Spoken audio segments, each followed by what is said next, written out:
Hey guys, today I'm here to discuss episode 2 of Burrow's End from Dimension 20. And before we even started the episode, I was so worried for what exactly we were getting ourselves into, because if you get the dropout, the weekly newsletters explaining what's coming out in the week, the one for this one was quite scary, I'm not gonna lie. First of all, at the top it says, this week on Dropout, episode 2 of Burrow's End will engross you, terrify you, delight you, and leave you deeply haunted for the rest of your days.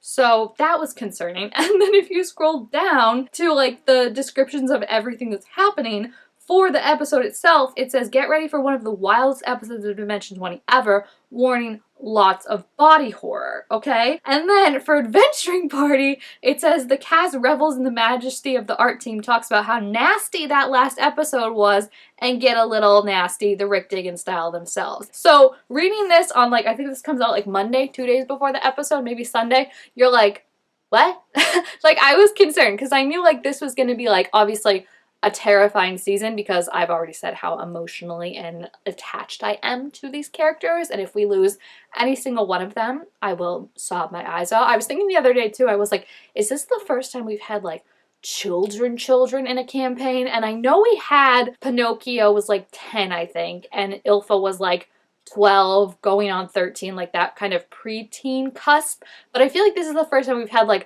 children where I feel so attached to them. And even Pinocchio, who was 10, I felt had a very older, kind of seen a lot of stuff, you know, to his whole demeanor, whereas Jason and Lila just feel like children to me. And especially Jason, he's just so lovable and dumb, and if anything happens to him, it's gonna break my heart. But yeah, I was very concerned going in, meaning what exactly does all this mean? Nasty, horror, scary, haunt you, what exactly are we talking about? And then we saw the bear.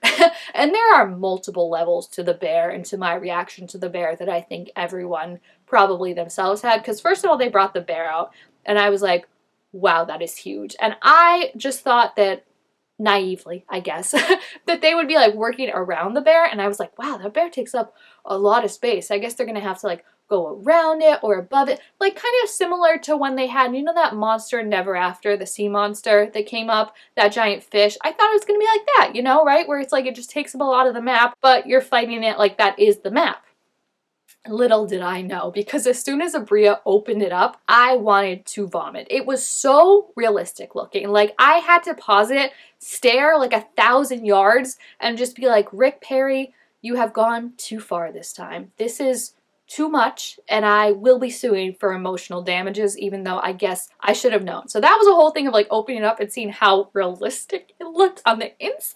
I a lot. And I feel there's something I was thinking about how this to me feels more horror than Never After, even though I know Never After was marketed as the horror season.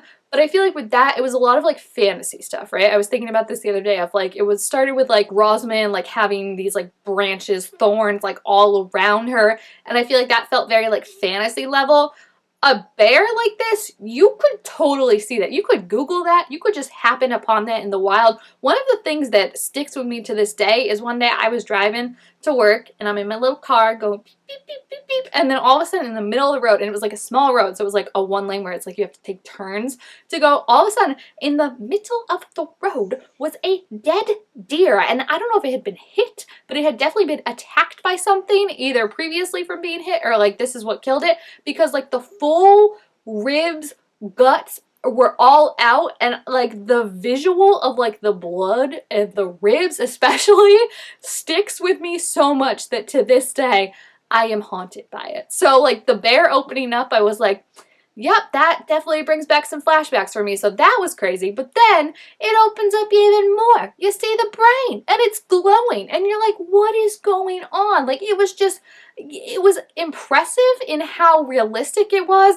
but deeply disturbing in how nasty it was. You know what I mean? So I think it's definitely one of my favorite battles ever. And this only being episode 2, I feel definitely shows how much Abria is willing to go above and beyond the limit. I've said this before, but I think she was the first one that kind of started to use the dome itself as more of the story. Like, I don't remember which one it was. I think it might have been Misfits and Magic. She was the first one, I feel like, to start like actually incorporating that into it. So she's always elevated it, and she has continued to elevate it, that if this is the battle map we're getting for only episode 2, I shudder to think what we're in store for. It was so stressful, and the idea of like the chipmunks as like this parasite that was living inside the bear and keeping the bear alive just enough to like keep them like living was truly horrifying. Seeing the family fight though was really awesome. After the whole fight was done, I was like, where were Oliver and Teetles? Like, I really hope they're okay, but the family fighting together was very cool, getting to see the dynamics. And obviously, again, a little bit of it is up to the dice, because I feel like Jason just kicked ass and Lila just kicked ass, and like there wasn't a lot for everyone else to do, because by the time they got there, like they had already just kicked ass. But I do also love that it was like the children who were like fully unleashed finally, and like they said, like give them a goal and like they will do that goal to 10,000%. And I also like how they were saying like if you like try and wrestle or like see like a little kid, like they're strong, because it's like they don't have like the mentality of like, oh, this is what I need. They're just like, I need this and I will get it no matter how much I have to use my strength. And I feel like it was just very cool to see like these two characters, I guess, who in a sense have been the most sheltered, because they don't know what the blue is. They hadn't ever really been out of the Red Warren or anything like that. To see them just fully dominate in this environment, I feel like is fun from a character angle, and just to be like, whoa, you go, but also just fun to kind of see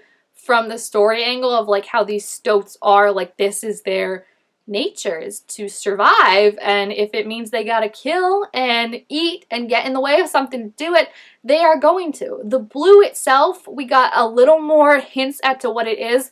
I'm still so freaking confused by it. I don't know if it's good or if it's bad. I feel like the whole point is that it's not supposed to be good or bad. It's just like neutral, but like somehow their powers are from it, I'm guessing is what I'm seeing. But like it's not something that is explained to you until you're older. But then like obviously the blue is what they've said killed Lila and Jason's dad and Tula's husband. Thorne has seen some messed up stuff because of the blue, I think, or something kind of like, I don't know, it's like the way they describe it is like this like plasticky, like not natural, man-made wrongness, right? But then it's also like the blue is what's giving them their power. So I don't know if it's like the blue is just this thing, and then like the things that affect it turn it into what it is, you know? I'm so confused about that, and I'm never good at like figuring those things out. Like I feel like they're so good at like setting up the hints, and some people grasp onto it right away. Not this girl, okay? I'm just there like, woo, that's shiny. So I'm just like, what does it mean? And I feel like, again, we kind of got an explanation of like, they don't really know what it is exactly. They just know it's a thing. And like the whole point of Tula's conversation with Lila is like, you want the adults to have like this answer and to be like, oh, this is what it is and this is what we've been keeping from you, but it's actually something much scarier, because it's the fact of we don't know what it is. We just know it's this thing. The fact of like the unknowingness of like these adults who are supposed to know everything, you think they're keeping this big secret from you. The secret actually is that they don't really know what this is, and that's all the more scarier because of it. I love, love, love seeing the dynamics though, like I said, develop. I feel like, again, very strong sense of like the children, the mom, Viola and Thorne, Ava just trying to protect her family. I feel like it all works very well. And I was even thinking how it's kind of nice that like they're all kind of clumped up into duos. Like we've got Jason and Lila, who I feel like are always kind of interacting with each other. We've got Thorne and Viola, who obviously are always interacting with each other. But then it was like, wait, that leaves Tula with Ava. And like something's just so funny about that to me, of like the mom who is like, you know, widowed. Now she's just left with like her mom, who she loves, but like picks on her and is trying to set her up and cleans her everywhere. Like it was just funny to me that like that's who she would be coupled up with if you split it up like that. But I really, really love getting to see their powers. They all leveled up after this, which I thought was really cool. And that was another thing of when Jason ate the, I don't know, I thought he ate the squirrel, but then, or the chipmunk, sorry, but the way they were making it seem like he bit the bear. So I'm confused about that. But yeah, something he did there helped him level up quicker.